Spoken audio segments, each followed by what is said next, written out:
Welcome to the Redhead Reveal podcast, where we reveal what it means to truly connect. I'm Jenn Pinkerton, your Redhead host. I'm a psychotherapist, high-performance coach, sexologist, writer, and speaker. As a connection expert, I help people transform by exploring the root causes and beliefs and behaviors that hold them back. Let's talk about living a life where you thrive. Today, I want to talk to you about boundaries, what they are, why they're so hard, why they matter, and they are damn important. In fact, I saw some art that even says boundaries are badass. I have t-shirts that say it because I think that this is one of the most basic, fundamental things that we all need to learn to step into the most healed version of ourselves while we're on our journey. So have you ever said yes when you wanted to say no? Have you ever gone to do something and felt really just pissed off that you were there doing it because you didn't want to be there? Have you ever allowed someone to speak to you a certain way or do things a certain way and not speak up and feel like you're betraying your true self and who you are? Do you ever feel like you are not setting I want to say a word other than boundary here, a final line, a decision on what you want to be and what you want to have in your life, and you don't really know how to do that? All these things are wrapped around boundaries. So the idea of boundaries sometimes gets a little tricky because a lot of people think that setting a boundary is about the other person. It's not about the other person. Boundaries are solely about you and for you. They're about what you'll tolerate, about what you'll do, about how you'll handle something. So it's the idea that you are making a firm decision about what serves you and what works for you. Oftentimes, people really reject boundaries and they don't feel good about them because they might be really unhealthy themselves. In fact, it is the most unhealthy of people that fight boundaries tooth and nail. True boundaries within healthy people actually illustrate respect. They illustrate honor. It's to understand this is what somebody needs and I'm going to honor that. But at the end of the day, it does come back solely to the person who set the boundary. Meaning that you are going to decide how you're going to handle something if someone crosses or doesn't honor your boundary. It's not you waiting to see what they're going to do. Boundaries can look really different, whether you're talking relationally, whether you're talking culturally, whether you're talking professionally, and you can have different boundaries for different things. And while I say boundaries are badass and boundaries are important, there is also a fine line with that. There's a subtle nuance, meaning that if you are so rigid with your boundaries that you accept nothing short of this and you're going to have emotional cutoff if someone does this and you're ready to axe people out of your life immediately, I would challenge that those boundaries are really rigid and they're protecting you from some pain you haven't healed. On the other side, if the pendulum swings the other way, having zero boundaries, meaning that you sacrifice yourself and you don't honor yourself and you betray who you are for the advent of other people, then you're having no boundaries and those are way too loose. And that also usually comes from some trauma that you haven't dealt with, trying to people please, trying to actually earn love. A balance in between, a healthy, centered, grounded way to look at life that gives grace for people while also honoring what works for you is what I'm talking about here. So from a trauma lens, when you think about boundaries, is if you really didn't have a lot of independence growing up, if you weren't able to be seen, you couldn't have a voice, you weren't able to say what you wanted to say, boundaries might be really hard for you. On the consequence, it can go just the other way, where boundaries become overly easy. If you are an avoidant type or you lean into avoidant attachment, you will use boundaries to push people away, to really try to fight for that sense of protection and that sense of safety. If you have more of an anxious attachment style, you're going to lean into doing too much for people and have no boundaries or very loose boundaries because you're trying to earn that love. That secure attachment that we're all searching for, that holy grail, so to speak, really looks like having healthy boundaries. So I want to give you some examples of how that could look. Let's say that you have in your relationship a boundary of, I won't ever allow someone to speak to me in abusive language. And you set that boundary. And the person you're with doesn't honor that one time out of anger, out of dysregulation, out of all these reasons. You would have a choice then to say, you know what? I want to have a conversation with you. You've crossed my boundary. That's not going to work for me. And if it happens again, this is not going to be a relationship I'm in. The person, if they are healthy, they're going to respect that. They're going to be accountable. They're going to own their behavior, and they're going to want to ensure that they don't do that again. They're probably going to seek some therapy. They're going to work on why, when they're dysregulated, they go into such anger to do that that's their trauma response, and they want to go unpack that and process it. And then if it happens again, you've already shown your grace once, you've set your boundary, and you might want to make a decision that that's not healthy for you. The other way would look like you have friends that are constantly inviting you to do things and you keep saying yes. And maybe when you go to this event or this thing, you don't like the energy in the room and you don't feel good and you don't want to be there. Why did you say yes? You said yes because it was too painful for you to say no, because you want to earn that approval and that love and people please. And it actually was just easier. But sometimes we have to lean into what's hard to be the healthiest version of ourselves. And we have to understand that we deserve to honor ourselves and what works for us above all things. Not to say we want to be selfish. That's not what boundaries are about. We don't want to do things that are actively hurting other people, that we're not considering people's feelings. But we can't consider someone's feelings to the extent where we're betraying our own. We can't do things for other people to the point where it's hurting us. So it is a fine line. There are nuances to it. But it has to do with this overall concept of you're going to feel comfortable stating boundaries. And those can be fluid. You can change your boundaries. You can decide they need to be stronger, looser. But the point is you're doing it and you're getting started in doing it. And you're doing it in a healthy way with communication. I love some boundary statements to have that are great to have in your back pocket to pull out, especially if you're not comfortable. The first one would be that no is a complete sentence. You can just tell someone no. That's it. Not no, I'm sorry, but not no, I wish I could. Just no. Some that are a little bit less rigid would look like that doesn't work for me. Or maybe one that says I'm not comfortable with that. Another one that's really a lot on the looser side, and it's kind of a baby step for people, would look like I really want to think about that and get back to you, which allows that space and that time. But all of these things avoid you from just saying yes when you mean no. So I ask you a question is, if you don't set boundaries, who taught you that boundaries were unsafe? Did you have someone in your family that didn't allow you to have your own autonomy? Did you learn that you're only going to receive love if you do what someone asks you to do, whether you want to or not? And I'm not talking about children who need to honor rules and structure in a parent home in that way, but I am talking about children in the way that you should be able to still have a voice and be able to share how you feel. And even if your parents may disagree, they've allowed to hear you and they might still disagree with you. But you had the opportunity to share your feelings, and that's a really good, healthy environment. But boundaries are born out of recognizing I need to be able to do that. And as you enter into adulthood, you want to be able to carry that idea that I'm going to share how I feel. And people in my life, if they love me and they respect me, they're going to honor those boundaries, even if they don't necessarily like them or agree with them.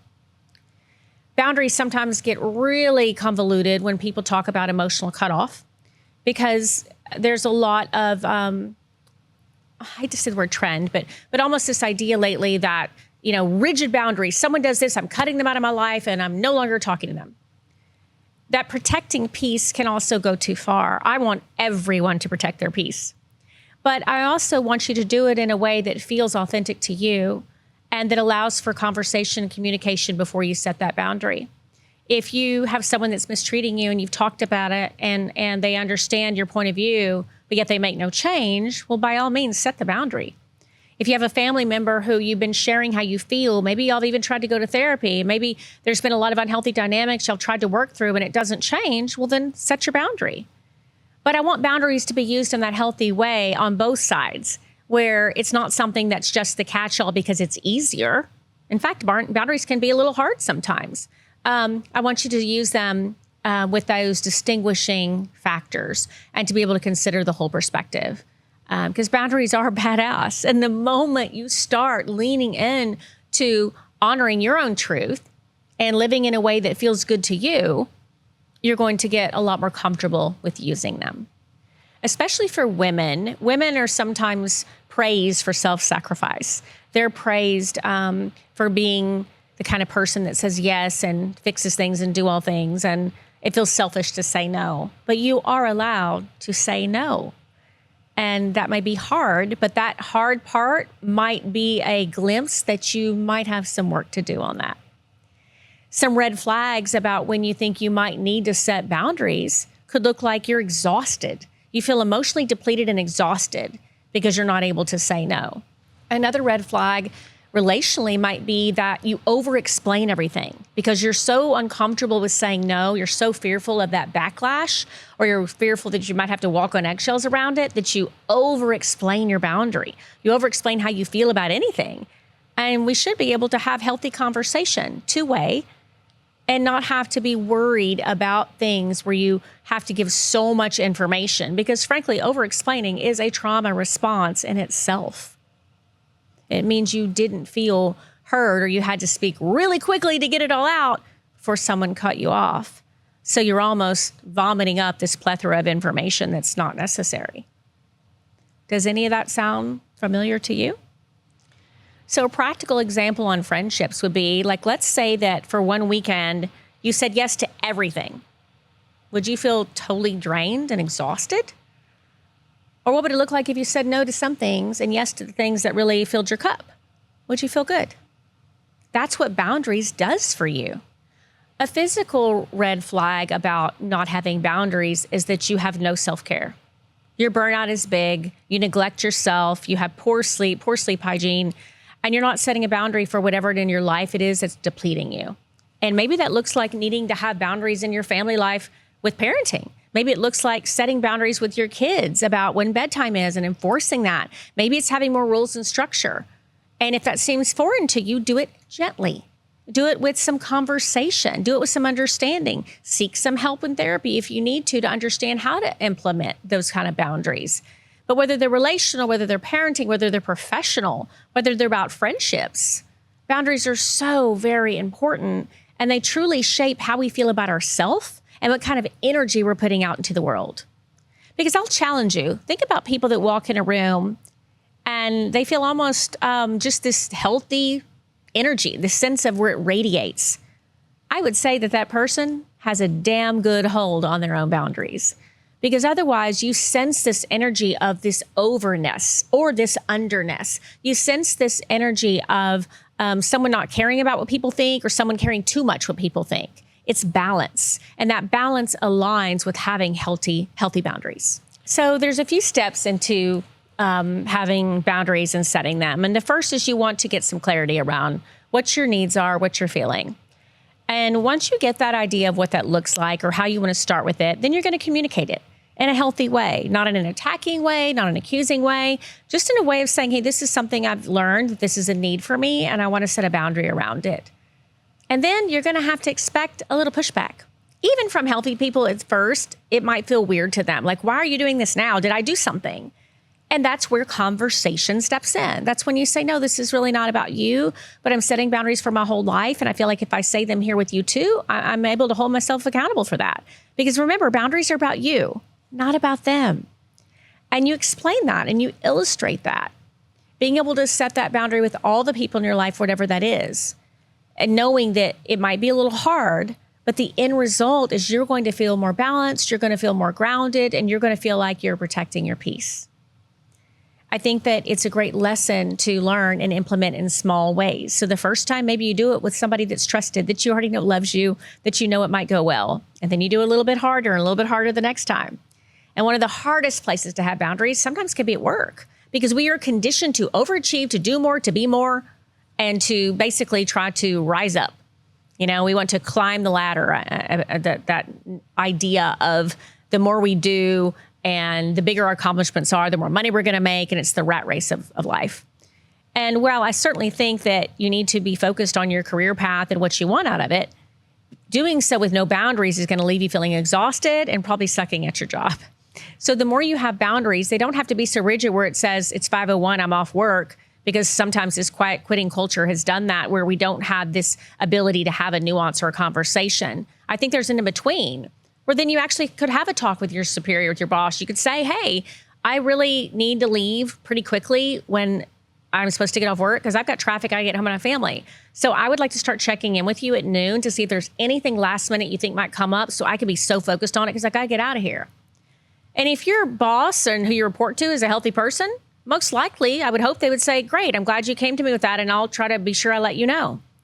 And then if there's an emergency, you do it and you explain to them, hey, I did that, but I got to, again, this is really hard for me. I can't really do that. And then maybe the next time you don't do it. You figure out what works for you. But again, it's clarity and communication.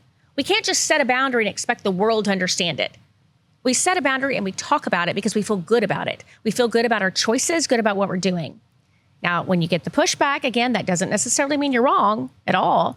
It means that they might just have a real hard time accepting it. And it could take time for both of you. But I find that the more you set boundaries, the easier it becomes. And the more you set boundaries, the better you'll feel. And the better you'll feel about who you are and stepping into the most authentic, healed version of yourself. I would say for every objection you get, I think I can give you one to overcome it. So if somebody says boundaries are selfish, well, no, boundaries are actually something that I'm doing for myself that's good. And if our relationship is healthy, then it's good for both of us because I would love to hear what your boundaries are too. So that's one way to overcome that first objection. If you say that boundaries push people away, in fact, boundaries actually invite safe people into your life, which promotes then a more authentic connection. It invites people that are usually more on their own healing journey or people who at least are open-minded to learn and grow. And frankly, aren't those the kind of people we want in our life anyway? So when you have that objection, I just want you to return back to the place of this is something I'm doing for me. And you are allowed to do something for you. You're allowed to create a life that feels joyous and kind and loving and compassionate because those are the drivers that allow us to feel really happy in life. You may think it's money and it's hustle culture, but it's not. The true place of happiness comes when we are our most authentic self, when we are full of self-love and self-compassion, when we have kindness for others, and when we also set boundaries to feel good about who we are and how we connect and interact with other people. Those are some very basic things when you're talking about carving out a life that feels great because we all deserve to thrive.